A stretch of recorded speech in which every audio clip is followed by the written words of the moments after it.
एक समय की बात है। एक राजा था जिसकी 7 रानियां थीं, लेकिन कोई संतान नहीं थी। इस कारण वह बहुत चिंतित रहता था, खासकर जब वह सोचता कि उसके बाद उसके साम्राज्य का क्या होगा। एक दिन एक गरीब फकीर दरबार में आया और बोला, राजा, तुम्हारी प्रार्थना सुनी गई है। जल्द ही तुम्हारी एक रानी पुत्र रत्न को जन्म देगी। फकीर की बात सुनकर राजा बहुत प्रसन्न हुआ और उसने पूरे राज्य को इस शुभ अवसर की तैयारी करने का आदेश दिया। 7 रानियां विलासिता से भरे महलों में रहती थीं। सैकड़ों दासियां उनकी सेवा में लगी रहतीं और स्वादिष्ट भोजन व मिठाइयों की भरपूर व्यवस्था की गई थी।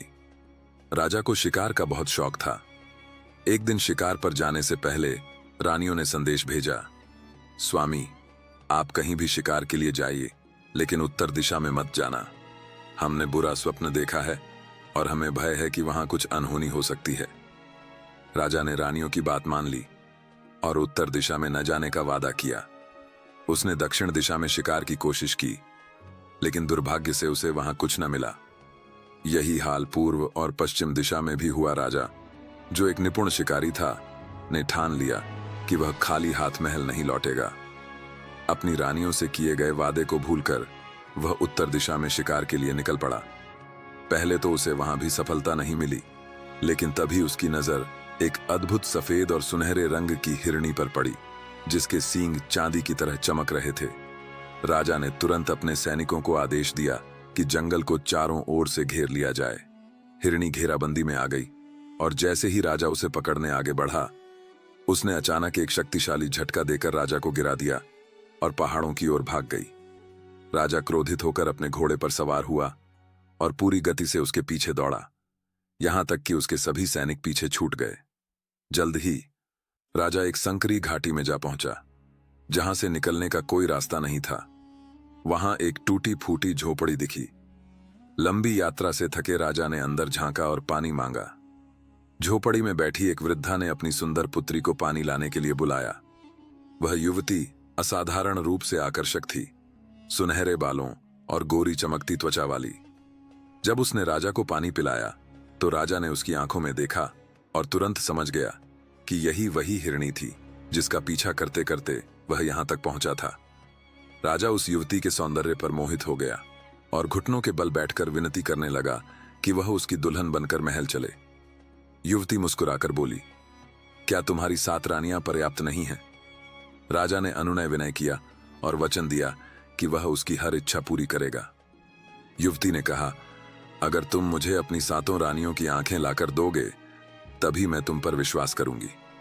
राजा उसके सौंदर्य के जादू में बंधा महल लौट आया और निर्दयता से अपनी 7 रानियों की आंखें निकलवाकर उन्हें तहखाने में कैद कर दिया। फिर वह उन आंखों को लेकर युवती के पास पहुंचा। युवती ने ठहाका लगाया, उन 14 आंखों को एक धागे में पिरोकर अपनी वृद्धा मां के गले में डाल दिया और कहा, इसे हमेशा पहनकर रखना जब तक मैं राजा के महल में रहूं। इसके बाद वह राजा के साथ महल चली गई, उसकी नई पत्नी बनकर।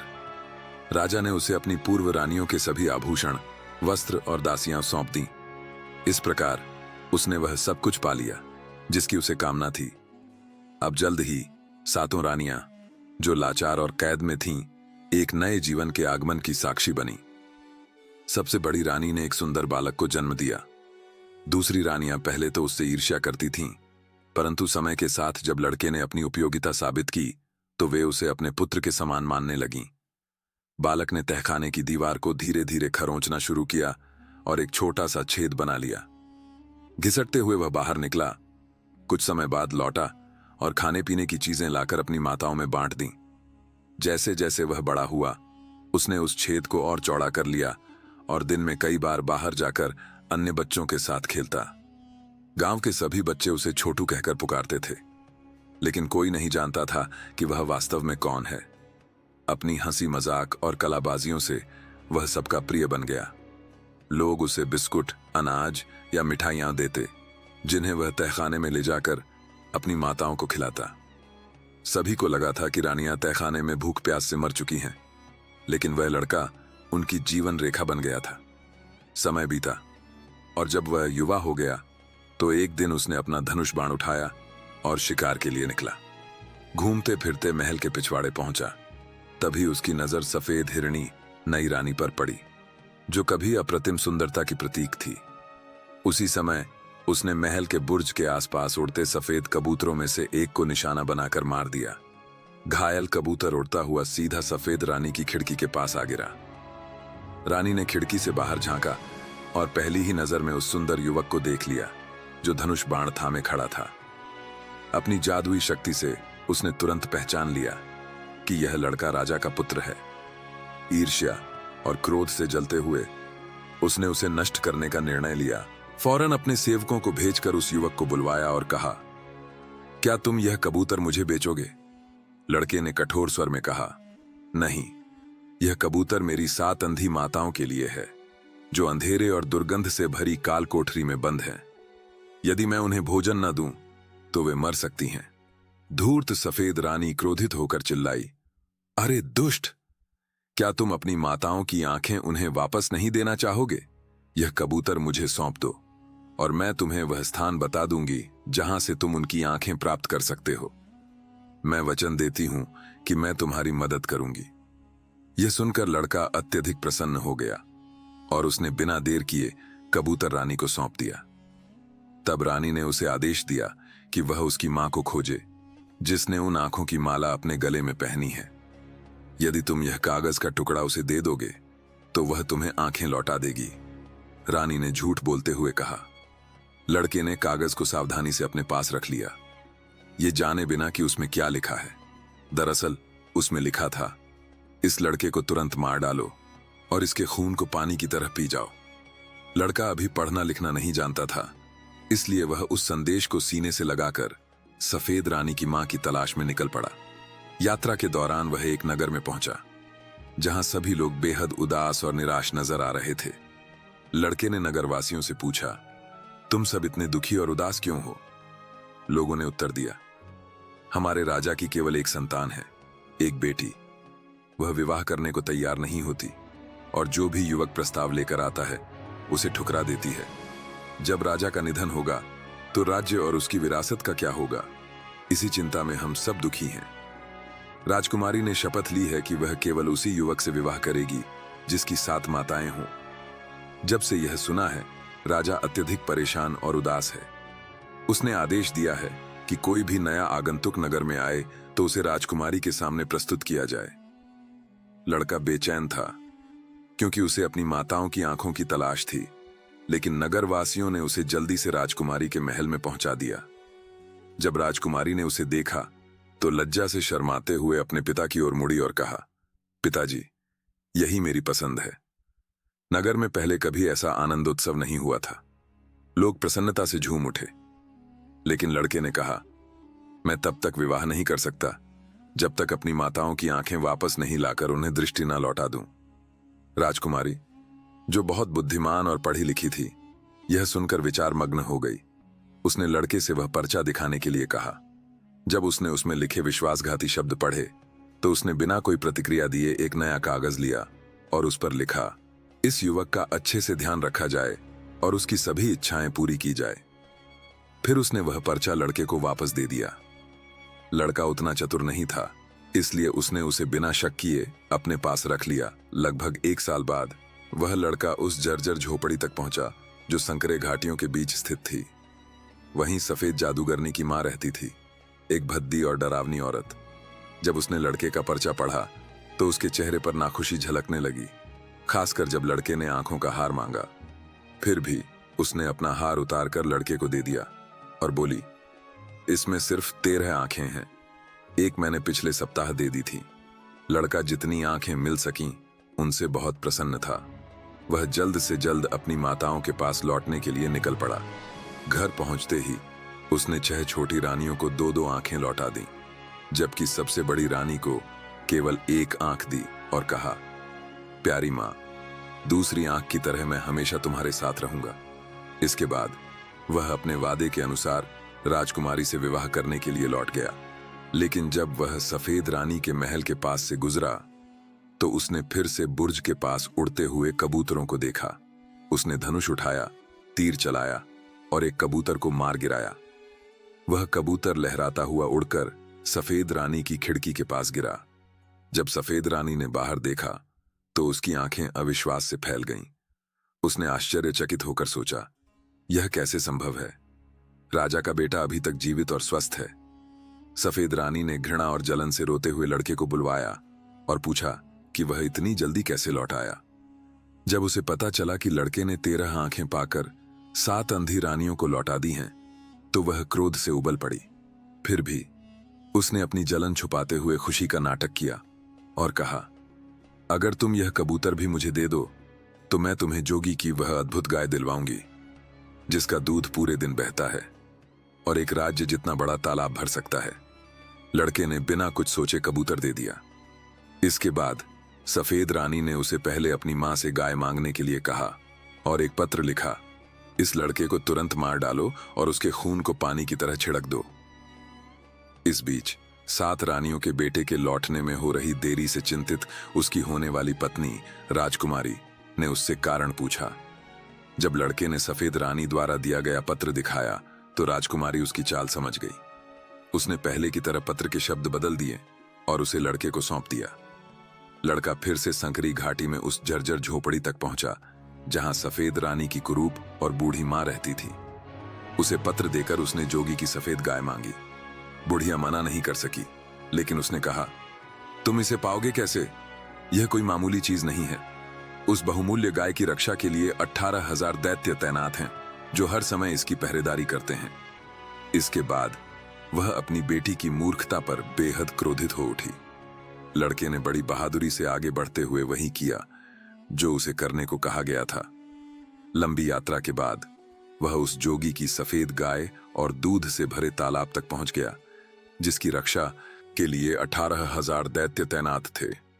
वे सभी अत्यंत भयानक और डरावने दिख रहे थे, लेकिन लड़के ने अपने साहस को कम नहीं होने दिया। वह अपनी संगीत की धुन बजाता हुआ निर्भयता से आगे बढ़ता रहा, न दाएं देखा न बाएं। जल्द ही वह सीधे उस अलौकिक सफेद गाय के पास पहुंच गया जिसकी रखवाली खुद दैत्यों का राजा कर रहा था। वह दिन रात उस गाय का दूध दुहता था जो लगातार बहते हुए तालाब को भरता रहता था। जोगी ने लड़के को वहां देखकर कर्कश स्वर में पूछा, तुम यहां क्या चाहते हो? लड़के ने वही कहा जो उसे वृद्धा ने सिखाया था, मुझे तुम्हारी चमड़ी चाहिए, राजा इंद्र के नगाड़े के लिए। उन्होंने कहा है कि तुम्हारी चमड़ी इसके लिए सबसे उत्तम होगी। यह सुनते ही जोगी भय से कांपने लगा। कोई भी जीन जोगी राजा इंद्र के आदेश को नकारने की शक्ति नहीं रखता था। घबराकर वह लड़के के पैरों पर गिर पड़ा और गिड़गिड़ाने लगा, यदि तुम किसी भी तरह मुझे छोड़ दोगे तो इसके बदले में मैं तुम्हें कुछ भी दे सकता हूं, यहां तक कि अपनी सफेद गाय भी। 7 रानियों के बेटे ने थोड़ा हिचकिचाने का नाटक किया, लेकिन अंततः तैयार हो गया। ठीक है, यह कोई कठिन कार्य नहीं है। जोगी की चमड़ी जैसी सफेद चमड़ी कहीं और से तलाश कर मैं राजा इंद्र को दे दूंगा, उसने कहा। फिर वह सुंदर सफेद गाय को अपने साथ ले चला। सभी दैत्य अवाक रह गए क्योंकि उन्हें राजा इंद्र के क्रोध का भय था। लड़के ने गाय को अपने घर लाकर बांध दिया। 7 माताएं आनंदित हो उठीं और दिन रात उस गाय का दूध निकालने लगीं। वे दूध से दही, घी और मक्खन बनाती और मिठाइयां तैयार कर बेचने लगीं। जल्द ही उनकी आमदनी बढ़ने लगी और वे समृद्ध हो गईं। आरामदायक जीवन देखकर 7 रानियों का बेटा हल्के मन से राजकुमारी से विवाह के विषय में सोचने लगा। लेकिन जब वह सफेद रानी के महल के पास से गुजरा तो वह स्वयं को कबूतरों का शिकार करने से रोक नहीं सका। एक तीर छोड़ते ही एक कबूतर घायल होकर महल की खिड़की के बाहर गिरा। यह दृश्य देखने के लिए सफेद रानी खिड़की से बाहर झांकी और तभी उसकी नजर 7 रानियों के बेटे पर पड़ी। उसे देखते ही वह भीतर गुर्राई और गुर्राते हुए वह पहले से और अधिक सफेद हो गई। क्रोध के साथ उसने आवाज लगाई और उसने उसे अपने पास बुलाया और उससे पूछे कि वह वापस कैसे आ गया। जब उसने सुना कि उसकी मां ने उस लड़के साथ कितनी विनम्रता के साथ व्यवहार किया और उसके कार्य को सिद्ध करने में सहयोग किया, यह सब सुनकर वह अंदर ही अंदर कुढ़ती रही, लेकिन उसके अपने चेहरे से व्यक्त नहीं होने दिया। इसके बदले उसने बड़े प्रेम से मुस्कुराते हुए कहा, यह तो बहुत अच्छी बात है कि तुमने वह जोगी की सफेद गाय को प्राप्त कर लिया है। इसके साथ उसने कहा कि यह कबूतर मुझको दो। इसके बदले में मैं तुम्हें लाखों टन चावल, एक रात पैदा होने वाले चावल के विजो को पाने का रास्ता बताऊंगी। वे इस बात को सुनकर लड़का पहले से अधिक प्रसन्न हुआ। इस बात के साथ उसने उस कबूतर को उस सफेद रानी के हवाले कर दिया और इससे पहले उस रानी ने एक पत्र लिखकर उस लड़के को दिया जिसमें लिखा था, इस लड़के को मार डालो और कभी असफल मत होना और इसके खून को पानी की तरह से बहा दो। लेकिन जब उस पत्र इस लड़के के होने वाली रानी ने देखा तो उसके लिखने वाले का कुरूप मकसद समझ गई और एक बार उसने फिर पत्र के अंदर की सामग्री को बदलकर सात रानी के बेटे को दे दिया और उसमें लिख दिया, तुम्हारे खून की तरह हमारे खून की को समझना। अब लड़का उस संकरी घाटियों में एक बार फिर उस बदसूरत झोपड़े में जहां पर उस क्रूप सफेद हिरनी की मां रहती थी, और वहां लड़का उसको पत्र देते हुए कहा है कि उसे लाखों टन चावल एक रात में ही पकने वाले चावल का विज चाहिए। इसके सुनने के बाद उस औरत ने कहा, यह कैसे मांग सकता, इस प्रकार के चावल के विज को जो केवल एक रात में लाखों टन पके चावल में बदल जाता है। बुढ़िया को उसके ऊपर बहुत अधिक क्रोध आई। वह लगभग क्रोध से लाल हो गई, लेकिन अपनी बेटी के भय के कारण उस लड़के को कुछ नहीं बोला। उसने स्वयं के क्रोध को नियंत्रित कर लिया और उस लड़के से कहा, जाऊं और देखो ऐसे खेत को जिसकी रक्षा के लिए 18 लाख दैत्य लगे हैं, और उसको चेतावनी दिया कि वहां कभी भी पीछे मत देखना, सीधा आगे ही आगे चलते रहना और उस खेत के मध्य में पहुंचकर सबसे लंबे फसल को तोड़ लेना। इस तरह से सात रीनियों का बेटा वहां से चल पड़ा और जल्दी ही उस खेत के पास पहुंच गया जिसकी रक्षा के लिए 18 लाख दैत्य लगे थे, और वहां पर वह लाखों टन चावल एक रात में तैयार करने वाला चावल का पेड़ खेत में सबसे मध्य में उगा था। वह बहादुरी के साथ आगे ही आगे बढ़ता रहा, ना ही दाएं देख रहा, ना ही वह बाएं ही देख रहा था, और जब वह खेत के मध्य में पहुंच गया तो उसने खेत मध्य में सबसे लंबी फसल के पेड़ को वहां से उखाड़ लिया। लेकिन जब वह ईस को लेकर अपने घर की तरफ चला तो उसके पीछे से हजारों आवाजों एक साथ अकेंद्रित आने लगी, रोते हुए उसकी तरफ झुकती हुई और यह कहते हुए, कृपया मुझे भी तोड़ लो, ओह कृपया मुझको भी तोड़ लो। और लड़के ने पीछे मुड़कर देखा, इसके साथ उसकी शरीर तुरंत थोड़ी सी राख के ढेर में परिवर्तित हो गई, इसके अतिरिक्त वहां कुछ भी नहीं था। अब जब बहुत अधिक समय बीत गया और वह लड़का वापस नहीं आया तो उस वृद्ध औरत को चिंता होने लगी जो संकीर्ण घाटियों के मध्य छोटे से बदसूरत झोपड़े में रहती थी। फिर उसे याद आया जो उसकी बेटी ने पत्र में लिख दिया था, इसके अंदर वही खून है जो तुम्हारे अंदर है, इसे अपना ही खून समझना। इसलिए वह वहां से उस लड़के तलाशने के लिए चल पड़ी कि उसके साथ आखिर हुआ क्या। जल्दी ही वह उस छोटे राख की ढेर के पास पहुंची तो वह अपनी जादुई शक्ति से सब कुछ जान गई कि इसके साथ क्या हुआ था। उसने वहां से थोड़ा सा पानी लिया और उस लड़के की राख में पानी डालकर उसको मिट्टी का लोदा बनाया और उसको उस लड़के हुबहू मिट्टी का शरीर बनाया और अपनी छोटी उंगली को काटकर उस लड़के के राख के शरीर में मुख में अपने खून की कुछ बूंदों को डाला, जिससे वह लड़का तुरंत उठकर पहले की तरह से खड़ा हो गया। और उस वृद्ध औरत ने गुर्राते हुए उसको डपट कर कहा, दोबारा फिर कभी मेरी आज्ञाओं का उल्लंघन मत करना, नहीं तो मैं तुमको अकेला छोड़ दूंगी और अपनी दयालुता पर प्रायश्चित करूंगी। इस तरह से कात रानियों का बेटा आनंदपूर्वक अपनी मां के पास वापस आ गया और अपने साथ जो लाखों टन चावल के दाने का को एक रात में तैयार करने वाले चावल के विज के साथ, जिसके कारण उसने बहुत जल्दी ही बहुत बड़ी मात्रा में धन को पैदा करने लगा और उस राज्य का सबसे अधिक धनी आदमियों में से नंबर 1 धनी आदमी बन गया। फिर वे अपने बेटे की शादी उस चालाक रानी से कर दिया जो सभी प्रकार की कल्पनाओं से परे थी। क्योंकि वह बहुत अधिक चालाक थी, उसने स्वयं तब तक चैन से ना रही जब तक उसने नहीं जान लिया कि उसके पति का पिता कौन है, और उस क्रूप सफेद जीदूगर हिरणी को दंड दिया। इस तरह से उसने अपने लिए बिल्कुल वैसा ही महल का निर्माण कराया जैसा कि पहले 7 रानियों का महल था, जिसमें 7 रानियां रहा करती थीं, और उसमें से सफेद क्रूप हिरणी रानी को निकालकर बाहर कर दिया गया और 7 रानियों को उसमें फिर रहने लगी। और जब सब कुछ उसके इच्छा के अनुकूल हो गया तो उसने अपने पति से कहकर शानदार भोजन उत्सव कराया और पूरे राज्य की जनता के साथ सभा बड़े बड़े सारे राज्य के सज्जन पुरुषों को आमंत्रित किया गया। और जब राजा ने रहस्यदर्शी रानियों के बारे उनमें सुना तो उसने अपना गलती को माना और अपने पुत्र के आमंत्रण पर वह भी उत्सव में सम्मिलित हुआ। अब राजा ने 7 रानियों के रहस्यमय बेटे के बारे में बहुत कुछ सुना था और उनके अद्भुत धन को देखा, इसलिए उन्होंने खुशी से निमंत्रण स्वीकार कर लिया। लेकिन जब वह महल में प्रवेश किया और यह सब देखकर आश्चर्यचकित हो गया, तो उसने पाया कि यहाँ हर किसी के लिए खुद का प्रतिकृति था। और जब उसका मेजबान बड़े पैमाने पर परिधान किया गया, उसे सीधे निजी हॉल में ले जाया गया, जहाँ शाही सिंहासन 7 रानियां में बैठी थीं। उसने आखिरी बार उन्हें देखा था। वह आश्चर्यचकित था जब तक कि राजकुमार आगे नहीं आ रहा था। वह खुद को राजा के पैरों को पकड़ लिया और 7 रानी ने पूरी कहानी उसे बताया। तब राजा कहने लगे, मैं सफेद हिरण जादूगरनी के मोह की जाल में आकर यह सब किया, कृपया करके मुझे माफ कर दो।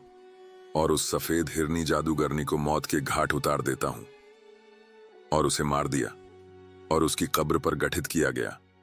और उसके बाद 7 रानियां अपने शानदार महल में लौट आई और सब लोग खुशी से रहने लगे।